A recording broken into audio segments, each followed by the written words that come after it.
अस्सलामु अलैकुम।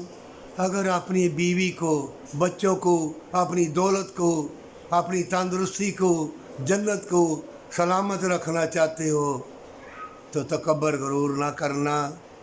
मोमिनो, ये हवाएं, ये बागात, ये फूल, ये तंदुरुस्ती के नज़ारे, यतीमों मस्कीनों की मदद करने में, अल्लाह की इबादत करने में सरूर व करार है। तुम्हारी ये आँखें, ये दिलो दिमाग, ये उल्फत, ये प्यार सब अंधी हो जाएगी अगर तुमने तकब्बर गरूर किया। और कुरान में लिखा हुआ है, हक हलाल की कमाई में से सदका खिरात दो, अपनी जानों को छुड़ाओ, यतीमों मस्कीनों को, बेवाओं को, मजबूरों को जो बेलबास हो गए हैं, दौलत के लिए मकान का किराया नहीं तो बेलबास हो गए हैं, दवाई के पैसे नहीं तो बेलबास हो गए हैं। कौन सी जगह ऐसी है जो तुम्हारा लिबास नहीं उतार रहा?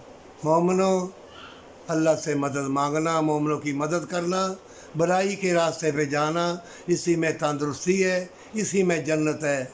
खुद पसंद ना बनना, खुद के महल बना लिए, खुद की औलाद को बड़ा ऊंचा बना लिया, खुद की दौलत जमा कर ली, खुद जुमरे कर लिए जो बंद हुए पड़े हैं, नहीं तो जूते पड़ेंगे। दूसरे के लिए ज़िंदा रहना सीख, इसी में हमेशा की जन्नत है, पर सच्ची तौबा के साथ।